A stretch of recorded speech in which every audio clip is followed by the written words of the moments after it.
episode 11 of season 4 of The Paper Thing. Today's show, the special Dogcast edition. I need to put the blind down. I don't know why I don't just put the blind down before I start, but there you go. The glare, the endless glare.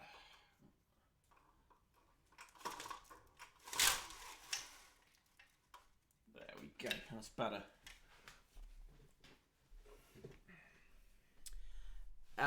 Good afternoon, Mr. Gump. Good to see you. Yes, what a lovely dog. Today's magazine special is dog. What's that? Lovely dogs. Lovely dogs. Is Dog Edition magazine. Dog new, all the dog news you could possibly want. Right, let me just make sure that I tell the world that the show is on.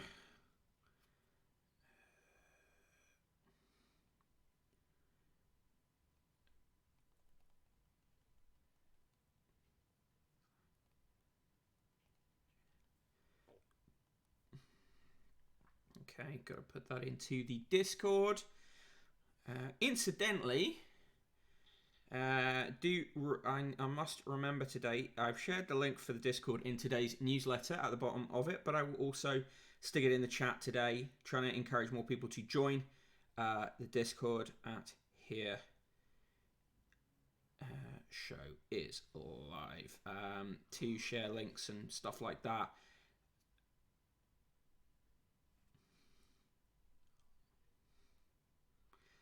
Right, okay, so yes, that is out. Let me just see who's in there.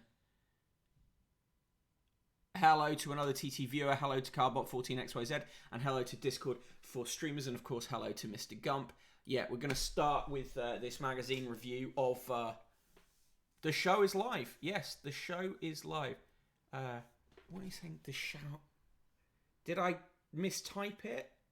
Is that why you're saying that, Chronotherm? No. Oh, okay. You just type in your part. Happy Friday to you, Yodi Stomach Pump. Good to see you.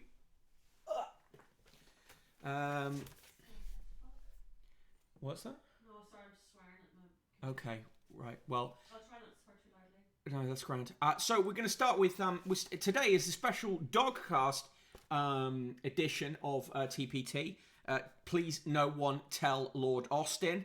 Markinosis in there with an Austin joke too. Looks like we're Austin for a good time. Okay, so today's oh, you're getting your second jab today. I'm really pleased to hear that. Good on you, Yodi Stomach Pump. Right, so starting off today's show with... I took my hoodie off because I thought, I'll get warm doing the show. I won't. I'm really cold. So I'm gonna put it back on. Yes, today's magazine special is Dog Edition magazine, which promises to be a holistic approach to dog health, well-being, and nutrition. But let's be honest, this is just an excuse for us to look at pictures of cool dogs. Hello, SK the Crusader. Yes, welcome to the special Dogcast edition of TPT. But let's be very clear. This is Ian Austin will be banned from the chat if he turns up. Right, so in Edition Dog magazine, this is issue 31, I'm going to assume that this dog is the editor of the magazine. Quizzical looking dog. More dogs. This dog looks very delighted to be in a magazine. Right, so in the opening section, Professor Claire Rusbridge becomes patron of Cavalier Matters. You can join the Edition Dog Club and you get a goodie box for your dog. What does the goodie box include? Dog toys, a range of treats, well-being products, and the latest edition of Edition Dog magazine. I don't believe that dogs can read, so the magazine is presumably for the humans. Yappy Birthday, world's first happy birthday song created that only dogs and cats can understand. The song is launched as 3.2 million pets brought in lockdown are set to celebrate their first birthday this year. Nature's Menu, the UK's leading expert in raw and natural pet food. father not in the room. My dad, Michael Wright Senior, is a dog behaviourist, and he says raw food is not good. Yeah. But anyway, they've made a song which a special version of Happy Birthday that includes specific high frequency noises, squeaky toy noises, barks and meowing to appeal to cats and dogs. How do they verify that cats and dogs understand? They don't. It's just horseshit, isn't it? Kennel Club Genetics Centre to reopen as part of the University of Cambridge. Kennel Club Canine Genetics Centre will officially reopen and be located at the University of Cambridge. It researches dog genetics and inherited canine conditions. Good, I guess. This dog doesn't look very happy about being on the spread for this feature on dog training. Caroline Wilkinson explains why there's so much more to training than teaching your dog an array of interesting moves. Well, actually, what you should be training your dog is recall and sit, stay, all stuff, just things that are important for making sure that it can go around the world safely. If you teach your dog loads of, like, tricks, you're a dick, frankly. I mean, paw is fine and whatever, but, you know. Bad enough I have to be here. Why are you photographing me? That's exactly what that dog is saying, Industrial Pet. It's an advert for Posh Dogs Dinners, Fourth Glade Dogs Dinners, lamb, duck, sardines and haddock, beef. I mean, they sound like tastier than some meals I've eaten as a human. Are we socialising our dogs correctly? Probably not. There's some dogs hanging out at a lake, just having a nice time, and presumably another dog is swimming in the distance. Some dogs are running, a couple of other dogs are just hanging out. I mean, I'm engaging more with the photos than the articles, I have to say. Quite boring layouts, but, you know, good selection of dog pictures. Diet tips to help with bladder stones. Could be useful if you're a human. And a beagle, a nice beagle there. Are there any dog coin? If there are any dog coins, I'm interested. Mr. Pet, why is the dog getting fat? Also, Mr. Pet gives the dog at least one roast dinner a week. Good, Industrial Pet. Well, fair dues. Guybrush Tweet Good in here for dog chat. Red Tixie, Anti-Crufts action. I'm not a fan of Anti-Crufts. This is soothing read, says White247. Yeah, to a certain. This dog not happy. Presumably, we're meant to believe that dog has a sad look on its face because of bladder stones. This dog much happier looking, and there's a picture of a bladder stone. Nice. This dog presumably pulling that face because it just passed a bladder stone. Surely at a certain point, high-end dog food is more for you than the dog, says B. Whirling 2. Yeah, totally. Dogs, well, put it this way, dogs will eat dog shit, so their palates are not that sophisticated. Looking for a dog trainer, we ensure all trainers are blah, blah, blah. Again, if you are looking for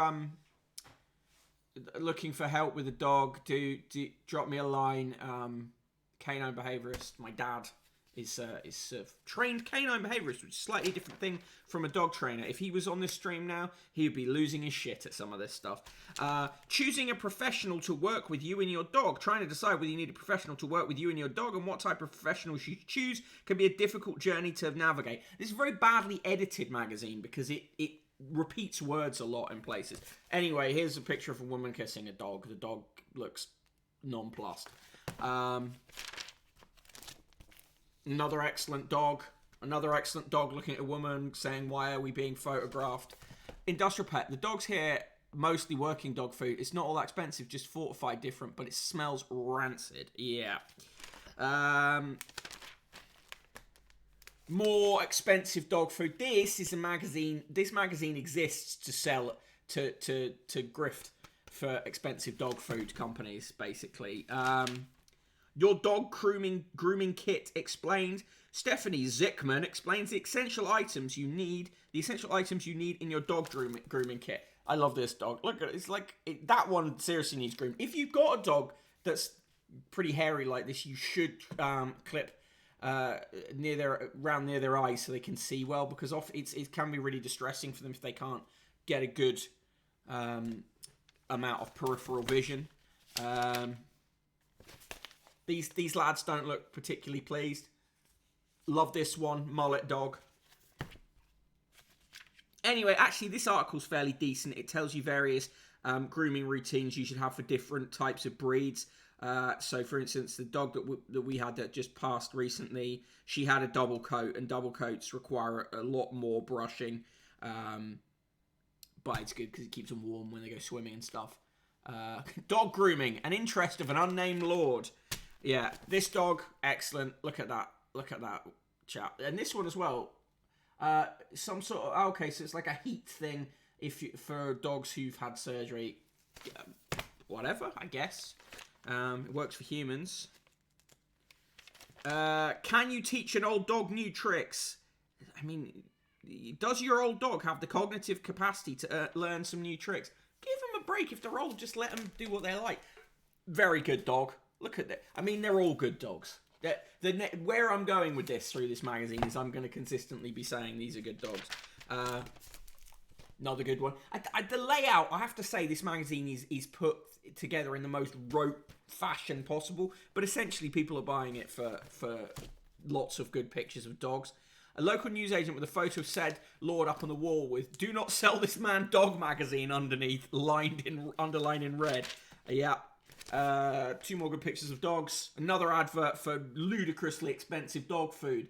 Pet Munchies, natural pet treat. The word natural is such a weasel word in products for humans or otherwise. Watch out, there's a dog thief about. Lee Connor investigates the alarming increase in dog thefts across the country. This dog here watching out carefully for a dog napper. Chronotherm, Ian Austin using Tor browser to download craft annuals. It's a cute dog. This presumably is... I love it when they use stock photos to illustrate stuff. Man climbing over fence. That's the best picture they could get for dog theft. SK the Crusader. Dog theft, you say. Wonder if that's anything to do with the Dudley danger. I mean, spikes in thefts in that area. Who's to say if there's a connection?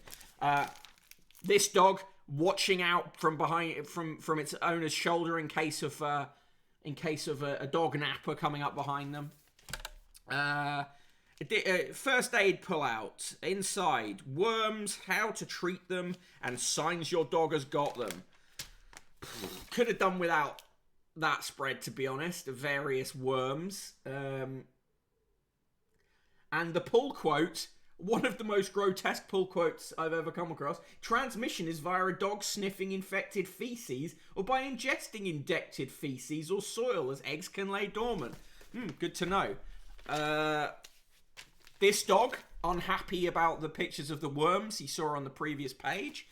An advert to join some sort of canine behavior online course.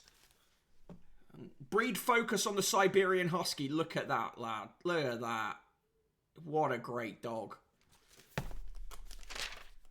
It says, Siberian Huskies are friendly, fast, and extremely furry.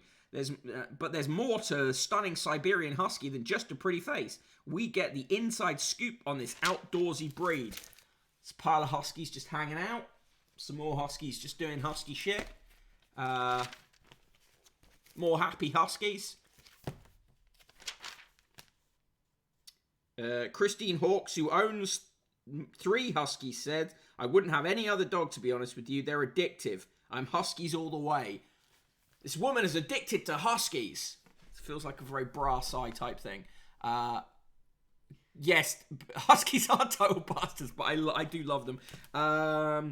Another advert for holistic pet food. Absolute marketing bullshit as usual. Hey, Ged Station, how you doing? Guybrush Tweet good. I just assume I'm saying good dog to every dog I see because I am out loud to nobody. Well, get prepared because here comes another excellent picture of a good dog. This one running like a bastard. What is fascia and why do dog need to know about it? As the most abundant material in both ours and dog's body, fascia isn't just classed as a tissue, it's also referred to as a system in its own right, and it's no wonder why, because fascia is really fascinating. Really, the writing in this magazine is pretty terrible, but thankfully the dog pictures make up for it. Another good dog running. Love to see long-haired dogs running where their hair goes like that.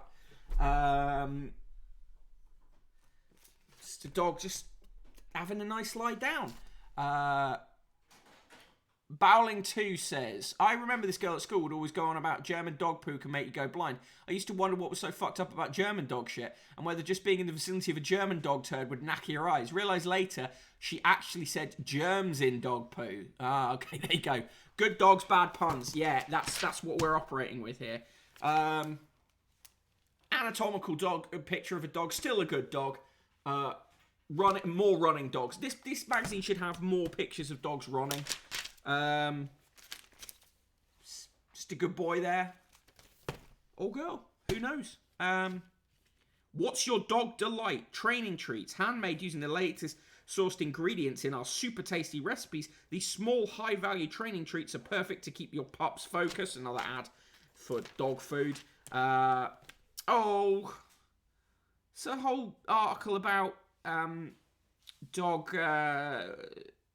death and dealing with the loss of your pet. I'm suspicious here that the person who's written this is Sharon Rich, a master NLP practitioner. That's meaningless. That's a fucking meaningless title. Anyway, this dog is cute. I feel sorry that this dog has had to be made to illustrate an article on its inevitable death. You know, very heavy-handed sunset metaphor. When I bought this dog magazine, I expected happy dogs. I did not expect a dog death article. Weird, because dogs don't ever die, says Guybrush Threepgood. Neuro-linguistic programming.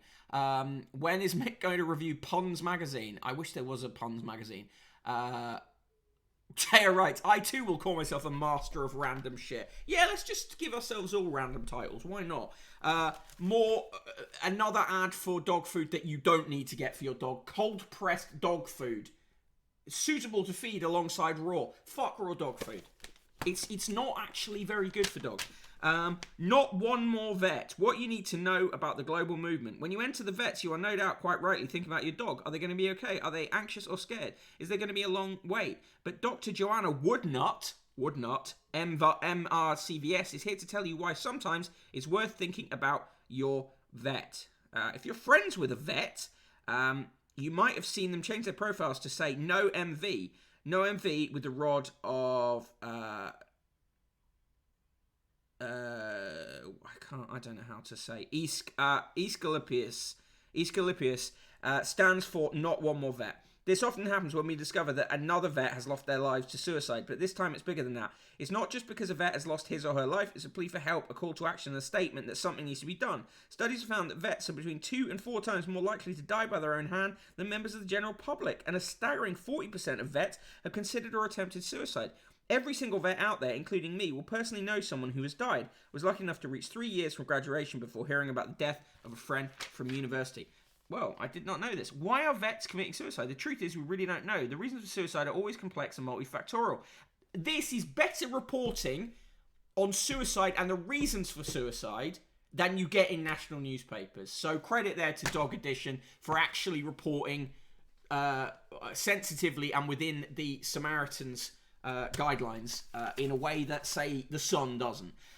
She said, for some, the long hours and poor pay chip away at their resilience and self-esteem. They don't have time to eat properly, to exercise, or spend time with friends and family, which can make a huge difference to mental health. Graduating tipped me into a world of self-doubt, skipped lunches, sleepless nights, and near-constant dehydration.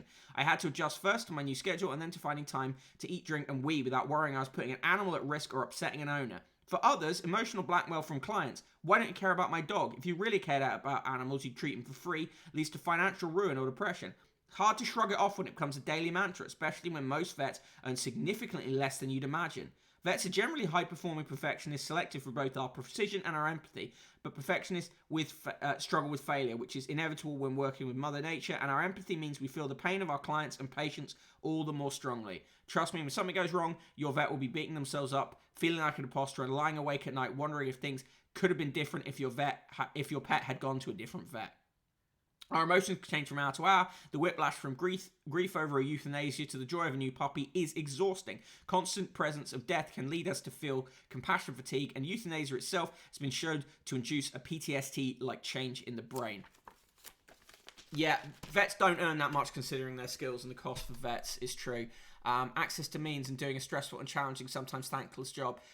Really bleak article, but a good article. There is a 24-hour helpline for vets called Vet Life, which they give the number for here. So that is good. Look that up if you know someone who might need that help. Yeah, that's a great article. A hidden great article in here. Bleak, but very good and necessary. And much more sensitively written than most stuff you find in the Nationals.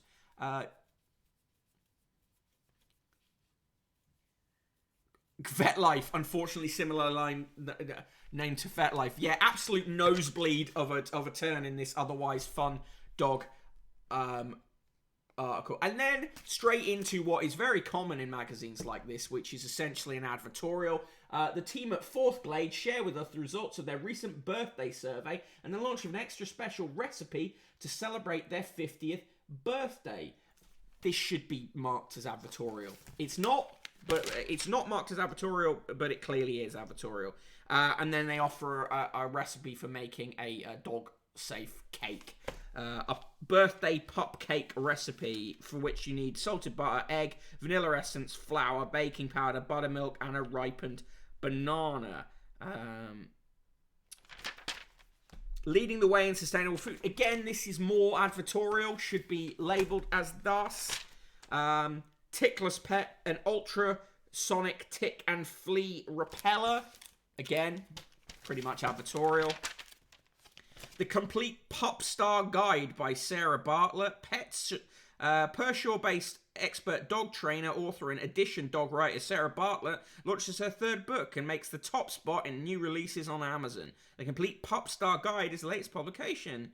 Right, again, another ad. Gelatin treats for dogs, another ad. Beautiful doggo in the ad, though. Oh, no, this is not an ad. This is a recipe. It seems like this is a recipe from a canine holistic massage therapist. This magazine has a great run in people who've made up their own titles. Anyway, I'm not sure you should be making gelatin treats for your dog, really.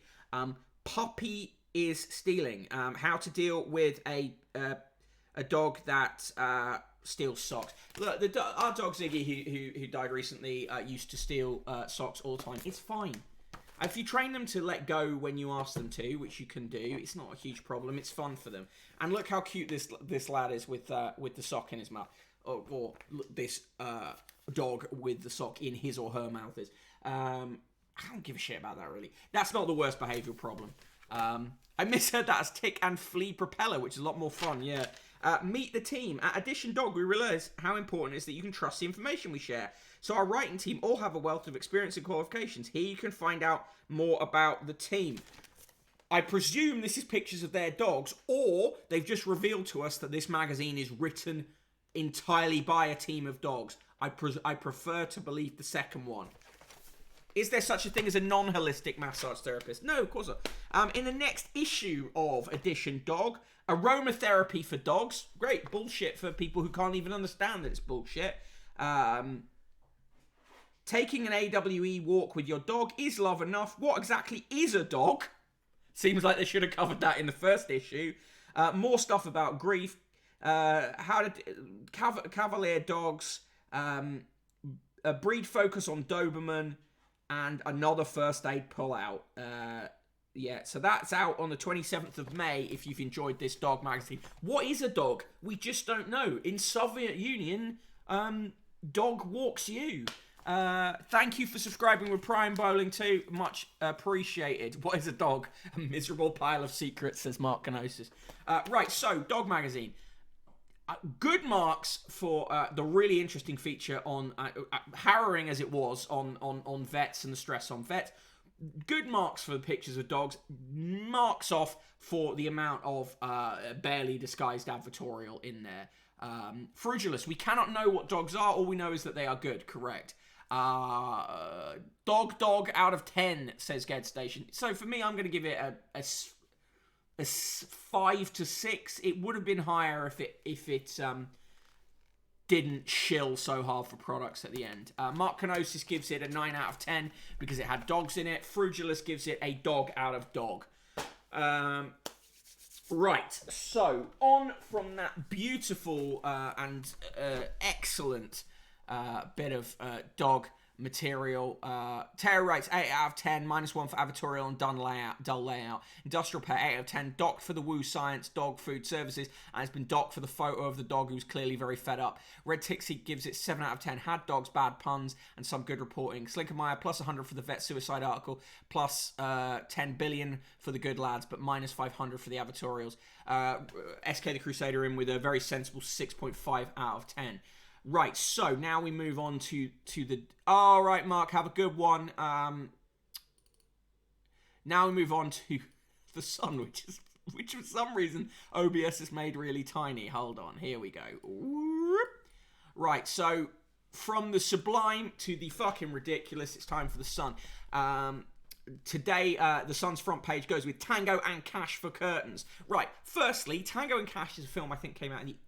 what year would Tango and Cash came out? Hang on. Hey Google, what year was Tango and Cash released? The release date of Tango and Cash was the 22nd of December 1989.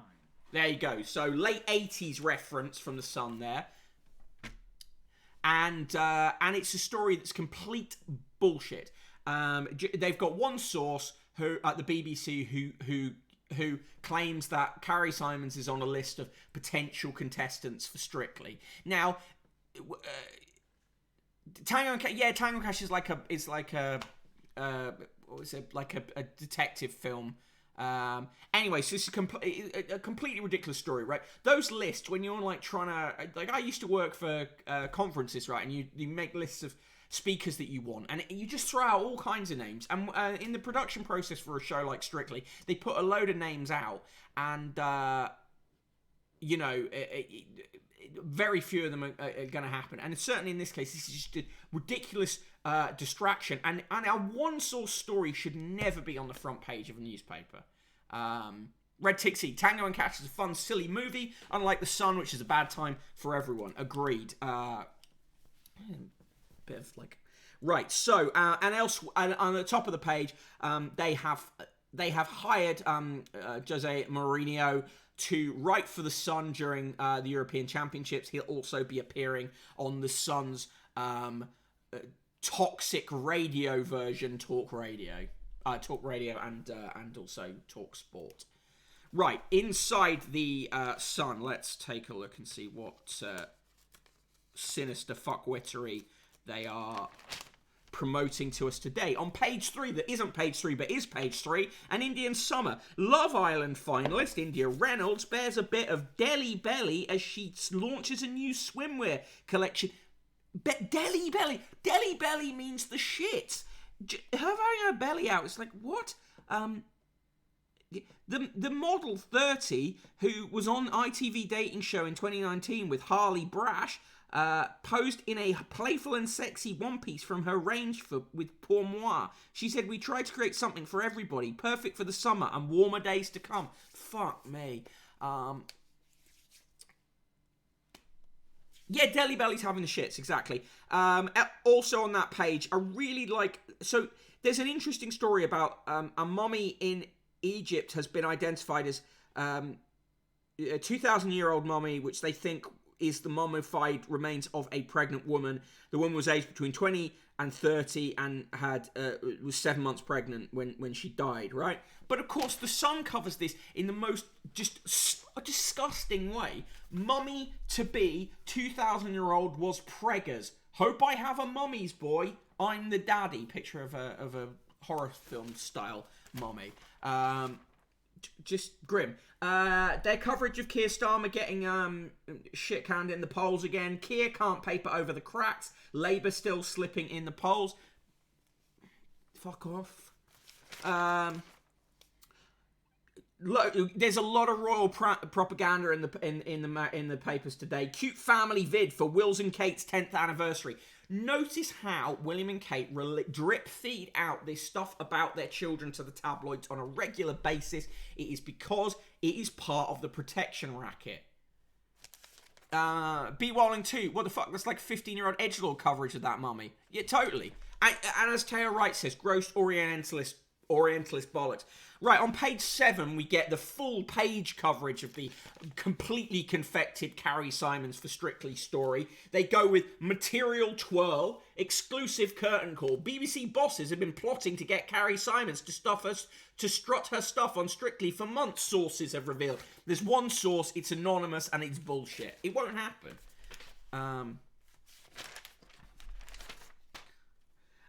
Yeah, totally agree, SK. There's a reason why most journalists act like channers on Twitter. With the bank holiday coming up, the Sun goes with more beer-related stuff. £4 billion pub and shops bonanza. Jab's joy set to end lockdown. Only way is sup. Again, 80s reference to an 80s song. This is a paper that relies often on 40... What's that? My video's cut out. Oh, on 40-year-old references. On page 11, Barney Rubble, a raging digger driver, went on a bulldozing rampage, leaving a 700,000 plus trail of destruction. He smashed through a series of portable cabins at a metal recycling plant with terrified staff apparently trapped inside. And then he used the yellow machine to flip over a fully loaded 44-ton lorry. Yellow machine. That's a classic second reference because tabloid journalists hate to use the same word twice, even though you should. So if you have digger, right, you could say digger again, but no, they'll say yellow machine. Anyway, this was, as usual, it was over unpaid wages, basically. There's a full-page spread on what will happen on Sunday's Line of Duty. They're just speculating. It's always weird, says Tara writes, because so many of the people writing these shitty puns are younger than the things they're referencing. It's true, but very often the sub-editors who might be topping these stories with their headlines could be older. The subs bench sometimes has people who are quite a bit older than some of the reporters. Ghislaine Maxwell has been shown in prison, seeming to have a black eye. Well, guess what? Prison's fucking horrible, and it's horrible for non-famous inmates as well, particularly if you're either in or in remand or on remand for sex crimes. SK the Crusader won't catch me referencing 27 referencing old shit unless it's Star Wars. Yeah, fair dues. Beyonce has worn a dress, so of course that gets a story. The killer of a PCSO was staked out a second woman, claimed police. Disgustingly, the Sun have pictured the murdered woman's son, and with the caption "devastated." There's no reason for picturing him in the paper. Absolutely no reason.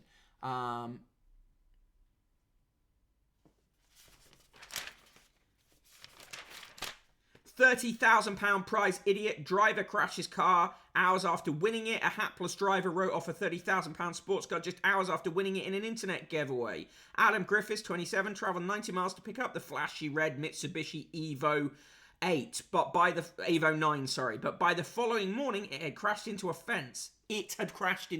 Terrible writing. Picturing the Sun is gross, agreed. The car, which has a top speed of 142 miles an hour, was badly crumpled at the front, and there's also damage to the rear. Petrol had Adam and a front seat passenger were treated by medics for minor injuries. Dream Car Giveaway said after Monday night's online draw, he was straight over on Tuesday to collect the stunning Evo 9. But by the next day, the cherished prize was a wreck. South Wales police said the crash happened at 6:30am near Adam's Pontypridd home. The spokesman added emergency services were called to a single vehicle road traffic collision. The driver has been reported for driving without due care and attention.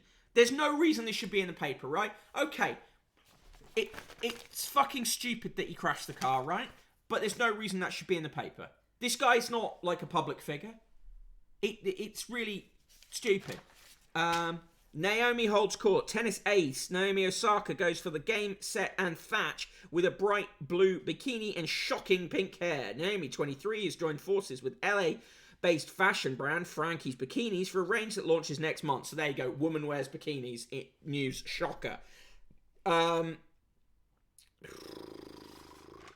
Surely the best. Tiny Bamborough is UK's #1 seaside spot. Apparently, a village in Northumberland is today named the UK's top seaside spot, with COVID-savvy trippers still keen to dodge the crowds. This is according to Which, who polled 4,000 people. The list is Bamborough in Northumberland at #1, Dartmouth in Devon at #2, Tynemouth in Tyne and Wear at 3, St Andrews in Fife at 4, Aberraren in Ceredigion, Wales at 5, North Berwick, East Lothian at 6, Rye in East Sussex at 7, Filey, North Yorkshire at 8, Southwold in Suffolk at 9, and St David's in Pembrokeshire at number 10. Hula hooping. Beck's keepy upping. Stars back. Heroes 100 charity. Yes, guess what? Major Tom, Lord Captain Sir Major Tom, is back in the paper. We've done ton for Captain Tom, they say. Sign up for a part in the Captain Tom 100 challenge. Fuck no. Go away. Woman with the best job in the world. She makes Lego models all day. After months in lockdown, what could be more exciting than a trip to Legoland Windsor? Many things. Anyway, there's a woman here who works there, and she makes massive models. Her name is Paula, and yeah, Paula Lawton. She builds really big models. Here she is with a really big model of the Eiffel Tower, which is cool. I think building the models might be the best thing in the world, but Legoland Windsor, Windsor is often a really grim place to visit. There is a 8 cellists play for a prize herd of Hereford cows. The regular classical music recitals are organised by Britt Jacob Shaw, 32, who runs the Scandinavian Cello School. Farmer Mogens Hallgaard from Lund, Denmark, said, "Whenever they hear the music, they come running. It helps de-stress the cows, I'm sure." I do love this picture of this bunch of cows just listening to a cello recital. The Royal Squeal of Approval. Sex toy firm gets Queen's Award. That's actually not a bad headline. Love Honey has won the Queen's Award for Enterprise after its sales boom from 12 million in 2015 to 56 million today. Yeah.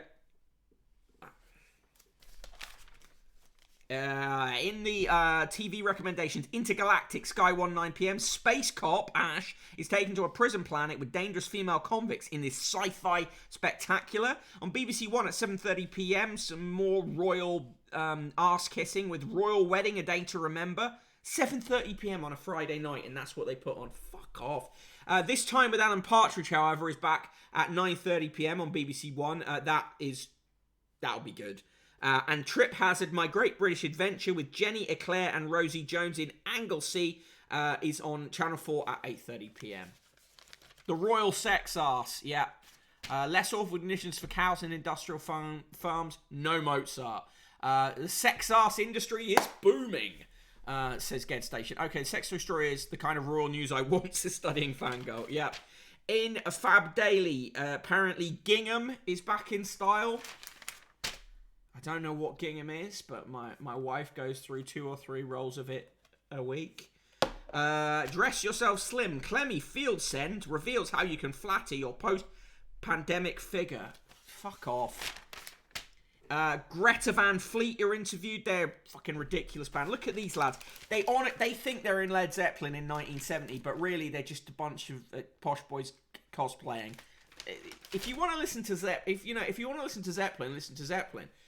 The £50 letter comes from Alan Hargreaves, who writes, So Captain Hindsight believes the best way to serve the country in this pandemic is to blow out of all proportion questions over who paid for curtains and wallpaper. Labour, led by Sir Keir Starmer, have lost all sense of what matters to the red wall voters. It's not home decor. Oh, fuck off. And I bet you that was written by someone in the Sun office. And Richard Farrer says, long hair doesn't suit former Labour MP, Labour PM Tony Blair, pictured. He needs to get down to the barbers pronto. Paddy Maxwell says, in the first 10 years of marriage, William and Kate have grown into leading royals. When they do become king and queen, the monarchy will be in safe hands. Well, that's a long way off, lads. Minus $1 million for red wall voters, says Ged Station. I would like to redact that letter writer, says Guybrush Tweetwood. Fuck off with a fat phobia already. Agreed. Frugulus. Gingham. I hardly even know. Red Tickseed. I understood that reference. Good. Red Tickseed. Tony Blair's face doesn't suit Tony Blair. Being alive doesn't suit Tony Blair. Allegedly. In the reviews, Nomadland gets 4 stars. Tom Clancy's Without Remorse gets 3 stars. The Mitchells vs. the Machines gets 3 stars. Coins. The world's first official WBC coin. Yours for just £15, £14.95. Limited edition. A knockout coin featuring 3 world's first. The world's first official WBC coin. The first time ever that a living boxer has been featured on a sterling-denominated coin. And the first time that a person of colour has featured on a sterling-denominated coin. It's the WBC Heavyweight Championship fight between Dylan the Body Snatcher White and Alexander Sasha Povetkin. Sasha's a shit boxer name, isn't it? Coins.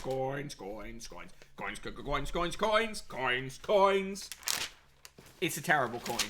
And yet I'm tempted. That was an opportunity for you to say no coins. No coins.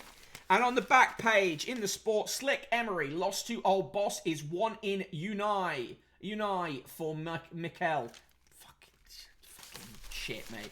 Anyway, that's the Sun for me. It is it's a quadruple negative nice. Minus 69, 69, 69, 69. Not good.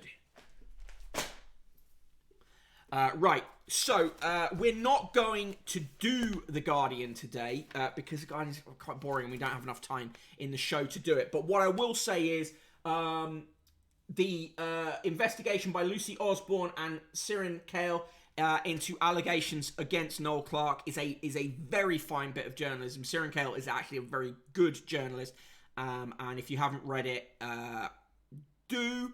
But with this caveat that obviously trigger warning for sexual assault and sexual harassment and allegations in that line.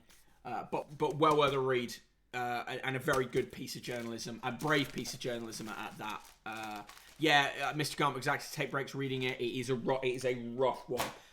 But yeah, we're not going to cover Guardian today because essentially what tends to happen when we do the Guardian on the stream is the conclusion we come to almost every time is there's some okay stuff in it, but it's quite boring, and I just try to do the worst papers, you know. Grim read, but worth reading. I absolutely agree. Industrial Pet. Okay, so on to the Times. We're going to bosh through this. Front page story, Tories increase lead over Labour despite flat row. Now, of course, this is a poll from YouGov, so, you know, usual caveats apply.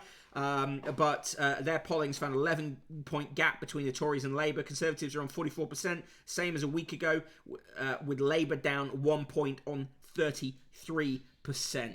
Of course, journalists will say that this means that nobody cares about the flat story, but really I think it's about journalism being very poor at explaining why it matters and why it's not about wallpaper, but more about corruption around where money comes from, why loans are taken, when they'll be paid back. You know, when will my 20 points return from the war, says Guybrush Tweetwood. Frugulus, I reckon Labour are trying to get 20 points behind, then flip us into the mirror dimension. Good, solid theory, as solid theory as any. Inside the paper, women bag all the big diplomatic job. The Foreign Office's male bastion has been smashed by a new wave of female ambassadors. Mina Rawlins has been appointed the first female ambassador to Paris, which means that the UK's ambassadors to the UN, Washington, Berlin, Tokyo, Canberra, Beijing, Moscow, Paris, and Rome are all women. But why? Of course, we need more female prison guards. Martin Compson from Line of Duty has hinted, or at least suggested, that this week's episode may be the last, at least for now. Of course, they cover the Royals' propaganda release of the video of William, Kate, and their children. The Times' coverage of the Noel Clarke story goes with the headline, BAFTA star in sex harassment storm. Sex harassment storm. The small town of Oranmore on the west coast of Ireland is a test case for drone deliveries. Mary Conway, a newspaper editor, said it's like living in the year 3000, inspired presumably by Busted. Men avoid invasive prostate exam with home testing kit. That's likely, they're testing this new way of prostate screening without having to have a finger stuck up your ass. Good or bad, depending on your tastes. Quentin Letts is a shit. Library has opened the book on Darwin's reading. Charles Darwin was hungry for books on January 1st, 1846, when he entered the New Lending Library in London. He took out 5 volumes on Greece and ancient Egypt, the diaries of the first Earl of Malmesbury, a biography of Thomas More, a South American travelogue, and, of course, a volume on natural history. A year earlier, books on William Pitt, Shakespeare, Thomas Raffles, and a volume of nursery rhymes took his fancy. Snapshots of Darwin's reading habits during the years when he was formulating his theories on natural selection have emerged from a handful of ledgers surviving from the early days of the London Library. London Library is really fascinating. It's a private library you have to pay a lot to be a member of. I'd love to have that much random money to be able to have a subscription to a private library. And I expect that this story is in here as a PR exercise by the library. Study of medieval bones has shown that tumours, that cancer was 10 times as more prevalent in medieval Britain than it is now. Overseas travel boost as price of virus tests reduced to £45. Police tell women to avoid woods as officer's killer remains at large. Fucking hell. As usual. It's like women are the ones that have to change according to the police. The security service, MI6, are now... the Secret Intelligence Service, MI6, has decided to call its technology branch Q. It didn't have a name for it previously, so it's just gone with that. Studying Fangirl, yeah, I agree. I love how the smallest things, even library receipts, tell a story. That's good. History enthusiasts in the Fens have spent 5 days digging up a 26-foot amphibious military vehicle from the Second World War, buried almost 30 foot down. Local volunteers are helping to excavate the US-made LVT-4 Buffalo, one of 16 brought in as an emergency flood defense at Crowland in the spring of 1947. The 18-ton landing vehicle tracked, LVT, has been underground for 74 years, but appears to have been preserved. The head of what's that? What do you say? Bring me the head of Alfredo Garcia. No. The head of the Quality Meat Scotland's Welfare Standards Committee has resigned after the pig unit that he oversees was found to have been killing pigs with a hammer. So there's a bleak story for you for a Friday. In the comment section, James Forsyth, who remember is married to recently departed Boris Johnson press secretary, but still working in Boris Johnson's team as the spokesperson for the COP26 conference, writes, Johnson will make Ulster the EU's problem. But, as usual, no declaration of the fact that he's the best friend of the Chancellor and his wife works for the Prime Minister. We can end China's rare mineral monopoly, says Ed Conway. Doubt it. Gerard Baker is having a go at Joe Biden, as you would expect, because he's very right-wing. In the birthdays today, not happy birthday to John Boyne, the novelist who wrote The Boy in the Striped Pajamas, a really vile book. He's 50. Jacques Audiard, the filmmaker, is 69. Nice. Professor Sir Michael Brady, information engineer and oncological imager, is 76. Jonathan Brownlee, the athlete, in the triathlon world champion, Olympic silver medalist, is 31. Jane Campion, the first female director to win the Palme d'Or for the piano in 1993, 67. Andrew Carwood, the director of music at St Paul's Cathedral, is 56. Sir Geoffrey Cox, QC, Conservative MP for Torridge and West Devon and Attorney General till 2020, is 61. Lord Kim Darroch of Q, UK Ambassador to the US, Prime Minister's National Security Advisor until 2015, is 67. Dickie Davis, presenter of World of Sport until 1985, is 88. Anne Dillard, the poet and writer, is 76. Kirsten Dunst, the actress, is 39. How is she that young? Colm Eastwood, Social Democratic and Labour Party MP for Foyle and party leader, is 38. Reverend Paul Fiddes, Professor of Systematic Theology. What is this systematic theology? University of Oxford, is 74. Gal Gadot, the actress, is 36.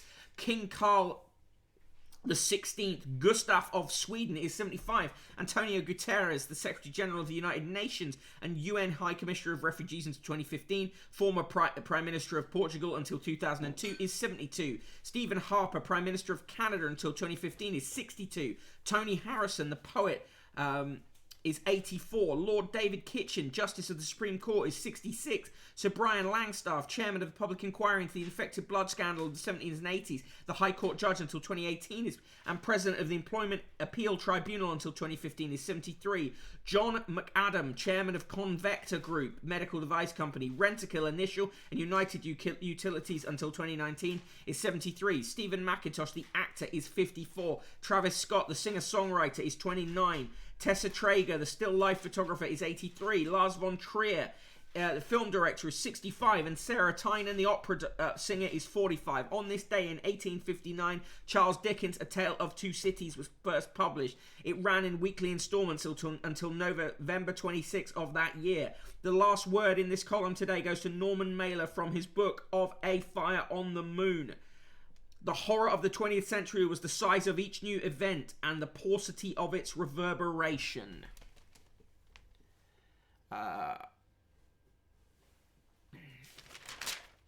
In the world news, thief Putin has turned us all into slaves. Navalny, also called Putin, a naked thieving emperor.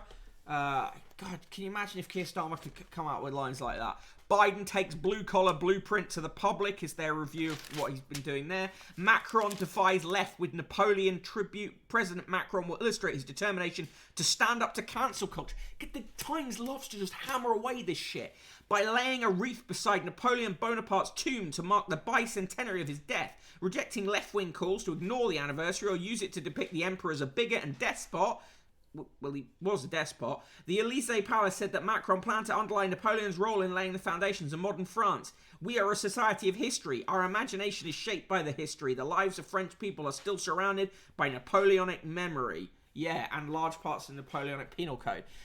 Tara writes, not liking Napoleon is cancel culture. I'm dead. Yeah, imagine.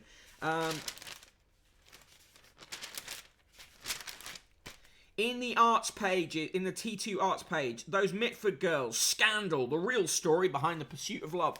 Fucking hell. Who doesn't know the story of the Mitfords if you give a shit about that stuff? Yeah, the Napoleon thing is so fashy. But the Times interweaves this cancel culture obsessed fashy shit constantly. Satnam Sangera in his column says retail parks may lack character, but they are deservedly popular with shoppers. Heathrow has slashed its profit forecast. Surprise, surprise. The Times thinks that it's an advert for Times Radio to tell you that Giles Corrin is on it, rather than a warning.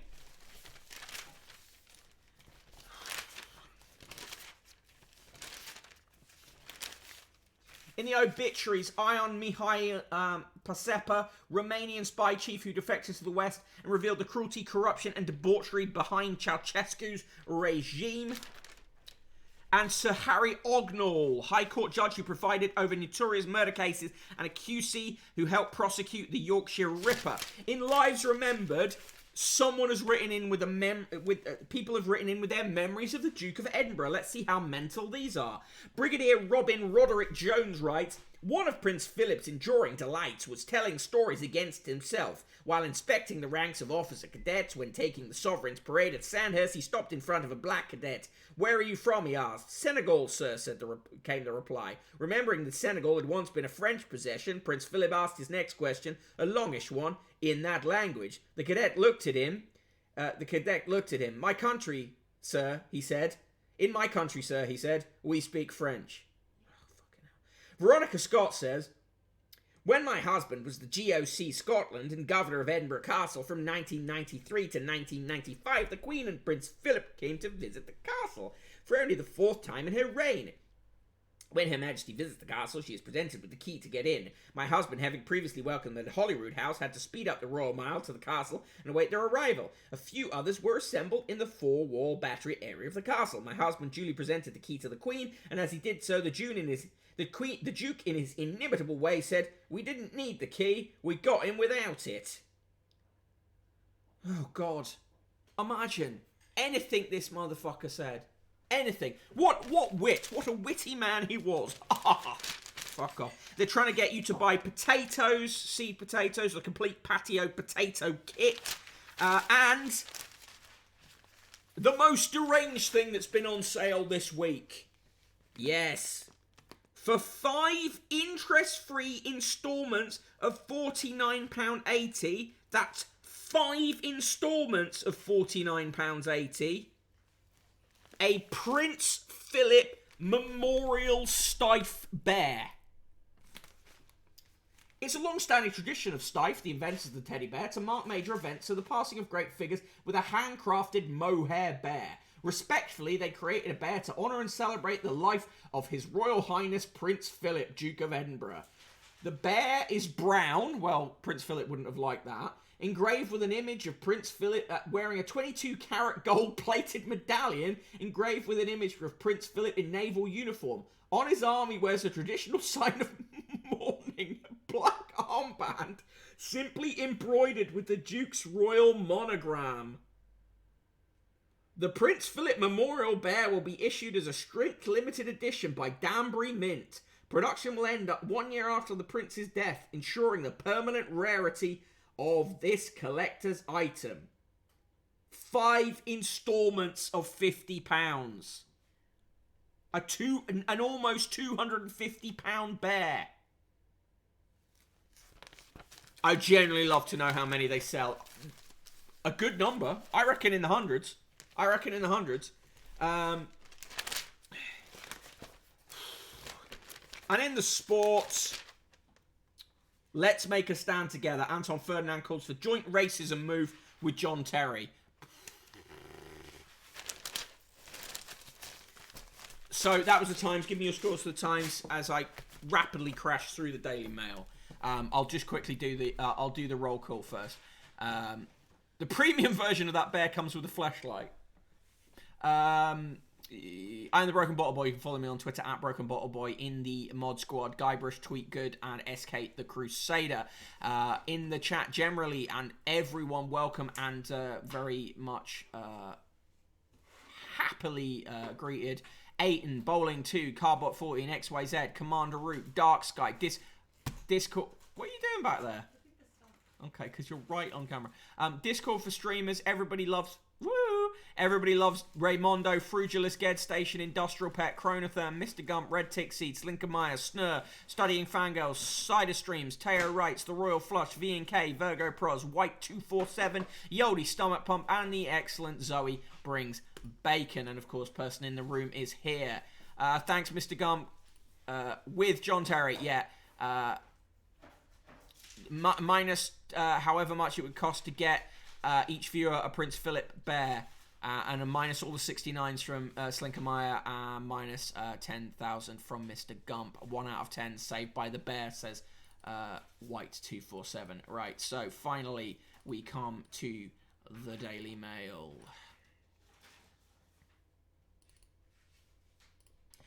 Daily Mail, of course, has on the front page the royal propaganda. More stuff about vaccine rates, going with the headline, "What a boost for Britain." Inside, Gwyneth Paltrow is on the headline, "Gwynny ahoy. After bizarre sex trips and a COVID cure, she sides up to give cruise guests tips on wellness." Fuck. I mean, nothing surprising me about her. Of course, a double-page spread on the royal pictures, and who's written about it? Why, it's Sarah Vine, who says, "Eat your heart out, Harry and Meghan. The Cambridge's slick new home movie is a touch of Bowden, but utterly charming." Oh, fuck off, home movie. Yeah, as if they filmed it themselves.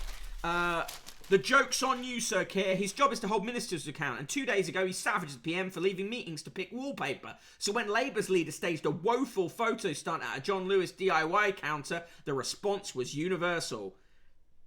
Oh, fucking hell. Meanwhile, Boris was at work trying to spot Starmer's sense of humour. Oh, fuck off. See, you know when people start saying, "Oh, but the Daily Mail, they've turned on Boris." Yeah. Only temporarily, and only because it suits them, and only because they would like a different, even more hardline Prime Minister. And still on that page, Boris is now facing 4 inquiries. Ex-BBC chief calls in lawyers over Bashir Storm. Bashir Storm. Lord Hall fires warning shot over how he's portrayed in new Panorama scandal. Over 40, time for a jab as Hancock is given his shot by Van Tam. New Hancock's drop, look at that. The man is the most... He's a poppy stuck in a human body. No music, but you can camp at Glasgow. Glasgow's more committed revellers might say the true attraction of the festival is not the superstar acts, but the hedonism of the campsite. Now, though the event has been cancelled 2 years in a row, fans can pay to sleep under canvas at Worthy Farm. Okay, fair enough. In a nation driven to despair, a picture to shock the world. In India, a man shares a moped with his mother and a relative, but she is dead, victim of the COVID tsunami, and her body is being taken 11 miles to the cremation ground. Othering, disrespectful coverage, everything you expect from India. From India, from the Daily Mail's coverage of somewhere like India. Towering tribute as family walk in Sir Tom's footsteps. Fucking statue of him. Line of Duty legend who took on the mob. Can't wait for Sunday's finale. Then read the edge of the sofa story of the New York cop who fought the wholesale corruption of his force and paid a bloody price for bravery. It's Tom Leonard rewriting the story of Serpico for Daily Mail readers. Little John says the new normal. No, it's tier 0. Just fuck off. They report on the DIY home test for prostate cancer, of course. Dana says, my darkest hour. She's the Eurovision darling who stood for Irish president. No one in Ireland likes her. But here she lays bare the devastating fallout from the malicious sex abuse claim that blew her family apart. School that's banned Hello Boys and Girls because it's too sexist. A primary school head has sparked controversy after banning teachers from using phrases such as boys and girls to pupils as young as 4 over claims they are sexist. Yet this is another targeting of a hard-working teacher. Just vile. The Daily Mail's coverage of the Noel Clarke thing, accused of sex harassment, Doctor Who's ex-companion. Gamblers are losing $6 million a day. Britain's biggest bookie cashing in on coronavirus, says Tom Witherow, the business correspondent. The Daily Mail says stop the gambling predators, but it itself often promotes bingo and gambling and horse racing and all that kind of thing. Are you right? Tom Rawstorn writes, the doctor won't see you now. Yes, they played a vital role in the pandemic, but with COVID in retreat, many GPs are still not opening their doors. Another chance for the Daily Mail to attack the NHS. Also sexist, they mean transphobic. At least get your moral panic right. Click my I will never understand why people are so resistant to even mildest forms of inclusivity. Because if it's not about them, that it angers them. Flash's attack near where PSO Julie was murdered. Again, really disgusting coverage by the Mail. And of course, they put a picture of her son in the paper as if he hasn't got enough to worry about. Children need lessons in how to brush teeth is the way a call from the Faculty of Dental Surgeons is being framed. Jan Moir says, sorry, I don't blame Carrie for wanting a little luxury. Fuck off. On this day, April 30th, 2021, on this day in 1973, the Daily Mail wrote, pressure mounted on President Nixon yesterday to tell the full truth about the Watergate espionage scandal, and Republican leaders are urging him to act so as to avoid irreparable damage to the party. Wonder why they chose that one. And April 30th, 1993, President de Klerk apologized for apartheid yesterday, saying he deeply regretted the loss of freedom and dignity inflicted on South Africa's black population. Right.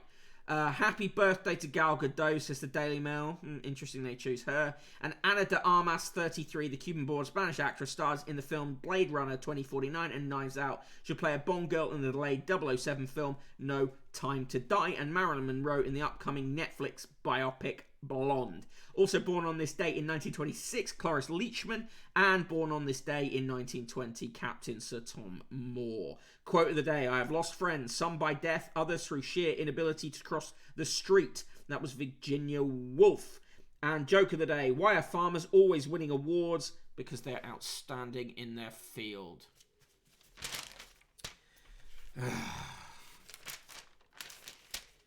Antonia Fraser writes, the society beauty, the PM with a taste for S&M, and a scandal that helped set women free. The astonishing story told in a new book by one of Britain's most distinguished biographers. The book is The Case of the Married Woman by Antonia Fraser, and it is about Lord Melbourne, who had been dramatically cleared of having criminal intercourse with a married woman, the alluring Caroline Norton. There's a picture of Caroline Norton looking alluring.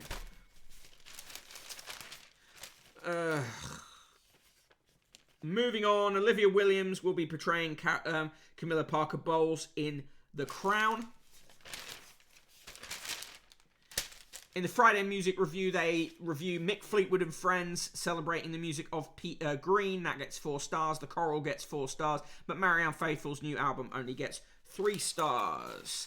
In the TV reviews, Christopher Stevens says Saved by a Stranger was a 4-star show. Gardening with Caroline Klein, 3 stars. Pick of the day is Alan Partridge. In the cartoons, Garfield's just hanging out with John. In Chloe and Co, they are getting donuts. And in Fred Bassett, Jock is playing with his toys, and Fred is watching him and being nice and friendly. Because Fred is great. And in straight to the point letters, Phil Radwell writes, how many bodies would be piling up if the government had listened to its critics and let the EU procure our vaccines? I mean, nobody was saying that, actually. David Hamling says, all those protesting about the COVID lies and lockdown should go to India and see what they think when they return. Quite a sensible letter. And Morris Temple says, when will the Scots wake up to the fact that caviar is not the most expensive product from sturgeon? Oh, fuck off. Finally, in this Daily Mail letter reading, Ralph Doncaster says, does Blair's long hair mean he's making a political comeback? Fuck off. Today's recipe is stuffed courgettes with garlic and herb crumbs. That's a side dish, not a main meal.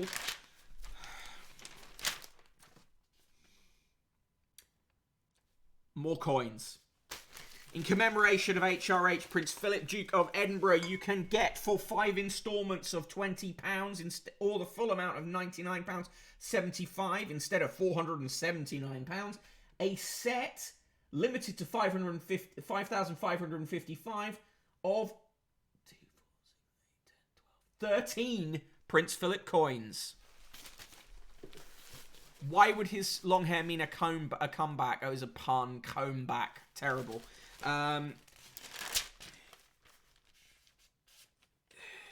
They're advertising various things. They review some cars. The business pages are whatever. Trying to sell you lawnmowers. And in the sport, Eden through. Cavani cracker inspires an epic United comeback. Man United 6, Roma 2. And that is the Daily Mail and your final paper for this week's run of The Paper Thing.